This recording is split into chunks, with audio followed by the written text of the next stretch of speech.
और आज जिनका सानिध्य मिलने वाला है आदरणीय डॉक्टर मोहन गुप्ता जी का, वो जो जीने वाले लोगों में, जैसा उन्होंने कहा, प्राकृतिक चिकित्सा में जीने वाले लोग हैं। उनकी पूरी टीम जिस प्रकार हम यहाँ देख रहे हैं, एक से एक जोश और उत्साह उनके अंदर है और जज्बा है कुछ करने का, अपने लिए और समाज के लिए, दोनों के लिए करने का जज्बा है। ये बहुत प्रेरणा का विषय है। आदरणीय राजीव तिवारी जी हैं, श्रीमान राजेंद्र गोयल जी हैं और आप सभी जितने भी महानुभाव हैं। और अगर मैं देखूं जिनके कारण से सारी क्रिया रहती है, मेरी श्रीमती कुसुम जी भी हैं। वास्तव में आरोग्य पीठ एक कोई ऑर्गेनाइजेशन नाम ले देना ये पर्याप्त नहीं है। आरोग्य पीठ तो एक मिशन है। एक मिशन मतलब एक पर्पज है। कोई भी ऑर्गेनाइजेशन बिना पर्पज के चलता है तो वो थोड़े दिन चलकर समाप्त हो जाता है, रुक जाता है या भटक जाता है। जब पर्पज होता है, कोई उद्देश्य होता है और उसमें काम करने वाले लोगों के जीवन में भी अगर उद्देश्य होता है तो वो बड़ी तीव्र गति से, द्रुत गति से और लंबे समय तक चलते रहते हैं, अपने उस लक्ष्य की तरफ आगे बढ़ते रहते हैं। लक्ष्य प्राप्त करते हैं तो उस लक्ष्य को प्राप्त करने में अपना सब कुछ लगा देते हैं। तो ऐसा ही अपना ये आरोग्य पीठ एक विचार है, एक मिशन है, एक दिशा है। यह जो व्याख्यानमाला का हमने कार्यक्रम रखा हुआ है उसके पीछे भी एक उद्देश्य है कि भारत की जो प्राचीन चिकित्सा पद्धतियां हैं उनको अपना पूरा समाज जाने और समझे। इसके साथ साथ जो बीमारियां हैं, जो रोग आ रहे हैं, उन रोगों का कारण भी समाज जाने। क्योंकि एलोपैथ जो वर्तमान में बहुत अधिक समय से नजर आता था, मतलब अब वर्तमान नहीं, बहुत काफी लंबे समय से सब तरफ केवल चिकित्सा की बात करें तो एलोपैथी नजर आता था। जबकि भारत का अपना विज्ञान बहुत घना है, बहुत महत्वपूर्ण है, वह बहुत दूर बिछड़ गया था। तो लोगों को चिकित्सा से पहले रोग न आए इस पर जागरूकता देने का काम कौन करे। वर्तमान जो सिस्टम है, एलोपैथ है, वो जागरूकता का काम न करके केवल चिकित्सा का काम करता है। तो जागरूकता बहुत जरूरी है। इसीलिए आरोग्य पीठ ने यह व्याख्यानमाला का क्रम शुरू किया। देश में अनेक ऐसे क्रम चलते हैं जो जागरण का काम करते हैं, पर आरोग्य पीठ भी एक छोटा दीपक जलाकर उसी दिशा में प्रकाश करना चाहता है। इसीलिए यह व्याख्यानमाला का कार्यक्रम शुरू हुआ। और आरोग्य पीठ का अपना विजन और मिशन क्लियर है।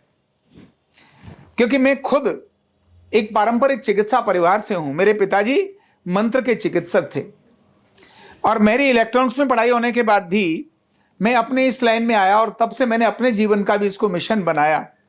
और पूजनीय डॉक्टर महाराज जी से मिलने के बाद जब मुझे लगा कि मेरी लाइन यही होनी चाहिए और मैंने जिस प्रकार ग्रंथों का अध्ययन किया और अध्ययन करने के बाद उस ज्ञान पर जो शोध किए और शोध का परिणाम ये निकल कर आया कि मुझे ऐसा लगा कि न्यूरोथेरेपी देश और दुनिया के लिए एक ऐसी चिकित्सा पद्धति है जो उनके लिए आशा की किरण है। क्योंकि जब मैंने देखा आयुर्वेद को भी, एलोपैथ को भी, बाकी सबको भी देखा, उन सब में कहीं ना कहीं औषधि थी, कहीं ना कहीं कोई माध्यम है, कहीं किसी को किसी उपकरण की आवश्यकता है, किसी को एक निश्चित माहौल चाहिए, मेडिटेशन के लिए भी, ध्यान कराने के लिए एक वातावरण चाहिए, रेकी के लिए भी करने वाले व्यक्ति को एक शांत और एक अलग प्रकार की चीजें चाहिए, एक्यूप्रेशर के लिए भी मशीन चाहिए। तब मुझे समझ में आया कि न्यूरोथेरेपी कंडीशन रहित है, इसके ऊपर कोई भी कंडीशन अप्लाई नहीं होती है। और जब इसका वैदिक अध्ययन किया और मुझे लगा अरे क्या अद्भुत चीज है। जब इसके बारे में देखा और पढ़ा कि एसिड एल्कलाइन डॉक्टर मेहरा करते क्या हैं, और जब मैं ग्रंथों को देखा, ग्रंथों को देखने के बाद मुझे लगा यह तो अर्धनारीश्वर का ये चिकित्सा है। ये पूरी सृष्टि अर्धनारीश्वर में विभाजित है। ये ठंडा और गर्म, अधिक ठंडा हो जाए तो बीमारी, अधिक गर्म हो जाए तो तकलीफ, तो दोनों के संयुज्य में ही सारी क्रिया चलती है। और अध्ययन के दौरान जब ये चीजों का अनुभव किया और देखा, शरीर के अंदर देखा तो शरीर भी दो भाग में विभाजित है, एक बायां और एक दायां। पैरालिसिस जिसको हो जाता है तो समझ में आता है कि आधा हिस्सा तो काम नहीं कर रहा। यह केवल देखने से समझ आता है। तो ढांचा भी और अंदर के केमिकल भी ये दो भाग में विभाजित हैं। जैसे ब्लड वेसल्स भी ऑक्सीनेटेड और डीऑक्सीनेटेड ब्लड है, नर्व है वो भी मोटर और सेंसरी है, केमिकल्स में भी एसिड और एल्कलाइन है, सारे केमिकल जितने भी हैं, एसिड एल्कलाइन है, और जो जिसको हम नाड़ी बोलते हैं, नाड़ी भी एक तरफ की सारी नाड़ियां इड़ा नाड़ियां हैं और दूसरी तरफ की सारी नाड़ियां पिंगला नाड़ियां हैं। ये जो बात मैं बोल रहा हूं, निश्चित ही इस पर आयुर्वेद के और नाड़ी विज्ञान के जानने वाले लोग ये जरूर जानेंगे कि 72,000 नाड़ियों में इड़ा और पिंगला 2 नाड़ियां हैं, मध्य की नाड़ी सुषुम्ना है, लेकिन नहीं, बाईं तरफ की सारी नाड़ियां इड़ा नाड़ियां हैं और दाईं तरफ की सारी नाड़ियां पिंगला नाड़ियां हैं। जैसे यमुना और गंगा है, जिस प्रकार दिन और रात है, ठीक उसी प्रकार से सारा शरीर काम करता है। तो यह प्राकृतिक और प्राचीन अद्भुत विज्ञान इस देश और दुनिया की आज की आवश्यकता है। मैं अमेरिका में गया, अभी मैं साउथ अफ्रीका से लौट कर आया, और साउथ अफ्रीका में मैंने देखा साउथ अफ्रीकन किस प्रकार से काम करते हैं, साउथ अफ्रीका में आखिर माहौल क्या है, साउथ अफ्रीका में कौन प्रभुत्व रखता है और चिकित्सा कैसी है। तो अमेरिका गया, कनाडा गया, साउथ अफ्रीका गया, सारी दुनिया के अंदर मैंने देखा और घूमा, और मुझे लगा कि न्यूरोथेरेपी यानी अर्धनारीश्वर चिकित्सा यह सबकी पहली चिकित्सा होगी। क्यों? क्योंकि एलोपैथ के अंदर भी दवा है और सीमाएं, सीमा सबकी हैं। आयुर्वेद की भी सीमाएं हैं, एलोपैथ की भी सीमाएं हैं, अपनी अर्धनारीश्वर चिकित्सा की भी सीमाएं हैं, लेकिन 90% अगर रिजल्ट आता है तो ये निश्चित ही लोगों की सबसे बड़ी आवश्यकता होगी, क्योंकि न इसमें कोई दवाई है, न इसमें कोई मशीन है, और न इसका कोई साइड इफेक्ट है। तो ऐसा अद्भुत विज्ञान, ये भारत और देश और दुनिया की आशा का किरण विज्ञान है, ये घर घर में पहुंचे, इसीलिए इसको भारत सरकार से मान्यता कराकर विश्वविद्यालय का कोर्स बनाया।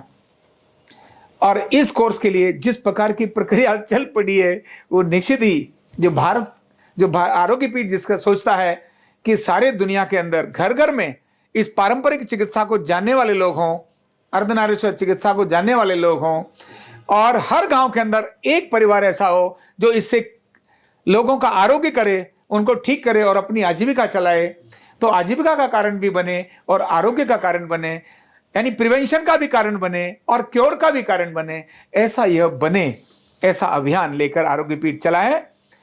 और आज क्योंकि हमने अपने माननीय वक्ता आचार्य मोहन गुप्ता जी, उन्हीं से सुनना है, उन्होंने अर्धनारीश्वर के बारे में, नेचुरोपैथी में क्या है इसके बारे में भी हमको बताना है, और हमारे को बहुत सारी ऐसी टिप्स भी देकर जाएंगे कि आखिर हम प्राकृतिक चिकित्सा, क्योंकि यह भी भारत की चिकित्सा है, यह भी वो चिकित्सा है जो केवल डिजीज पर काम नहीं करती है, डिसबैलेंस पर काम करती है, शरीर के अंदर पंच तत्वों का बैलेंस करती है।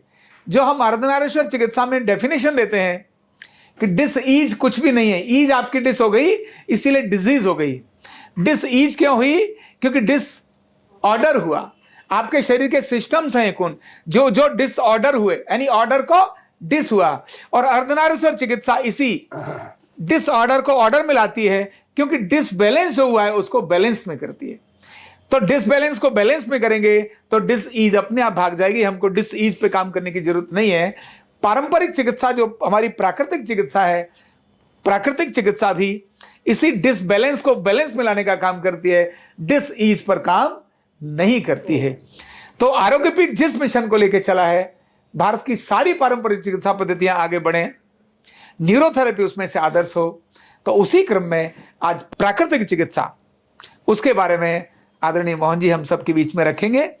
और मैं स्वयं ही उनको प्रार्थना करता हूं, निवेदन करता हूं कि आप अपना उद्बोधन रखें, और साथ ही आपको मैं निवेदन करता हूं कि आपके उद्बोधन के अंत में उनके कुछ थोड़ा समय वो इस बात के लिए देंगे कि आप उनसे जिज्ञासा समाधान भी करा सकें। मैं अपनी वाणी को यहीं समाप्त करूंगा। बहुत बहुत धन्यवाद।